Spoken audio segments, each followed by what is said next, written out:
Hey, welcome to Sylvie's technique vlog. If you are new to the technique vlog, basically the reason it's called a vlog is because it's not necessarily demonstrational or instructional. It's not like 3 kicks to do on the bag.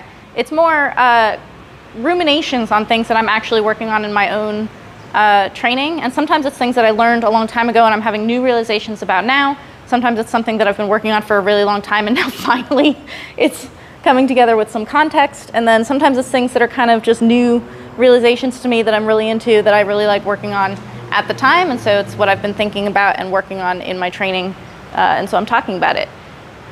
What I do is I give a public version, which is the shorter version. It's basically meant to be a little swallowable pill, just totally capsule sized, where I introduce what it is that I'm working on, and you can take that and immediately run with it to your gym, work on it there, and start having your own experimentations, realizations, stuff like that over there. So this is the public version for everyone to look at. I have a playlist on YouTube that you can go and see all of my technique vlogs in the short version that way.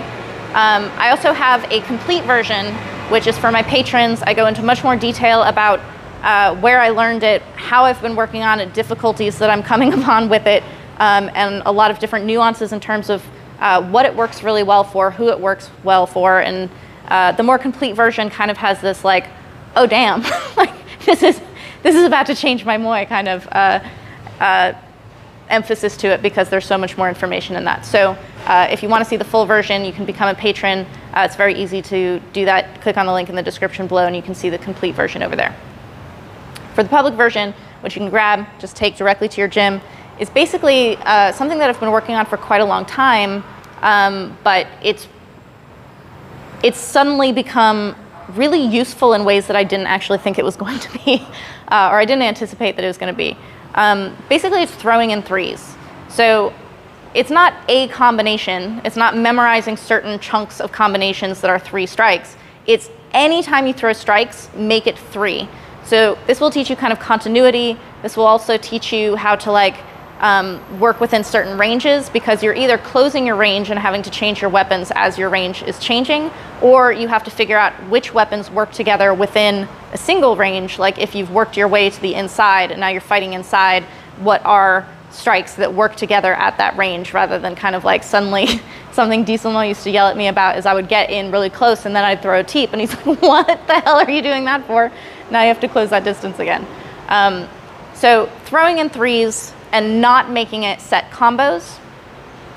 I will give a little bit of a like, I don't know, a little bit of a point here is that if you want to start with combos, sure. If you're having a really hard time, because even when you're working on a bag, even when you're shadowboxing, even when you're sparring, you're not really like, strikes are not really coming to you. So you want to come up with some 3 strike combinations that you can start with to start feeling that. Sure, but make that a very, very limited time that you're doing that, because the point of throwing in threes is to learn how to feel how things all work together and feeling those ranges and stuff like that. So your threes can look like really anything because it's not a set combo. So a 3 could be, you know, just like basic punch stuff. That's 3.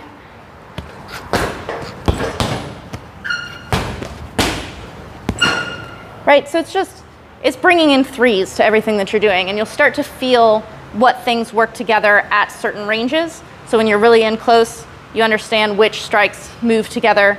And something that I found that's actually really nice about this is that it actually forces you to pivot off a little bit more than you would, because it makes you continue on with the strikes rather than just kind of throwing the one and done.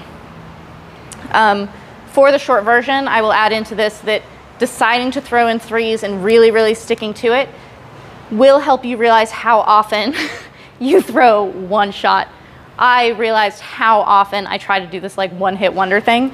And even if you get the shot that you were going for, like even if you have a really nice long jab and it pushes someone off of you, don't let that be your only strike. You now have to close that distance and throw the next things. If you have someone coming towards you and you throw the teep, that's one strike, right? So you've teeped them off of you and you're like, well, now I'm done.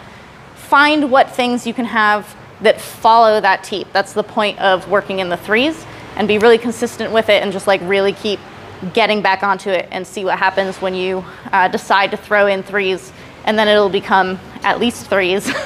But throwing in threes is really important.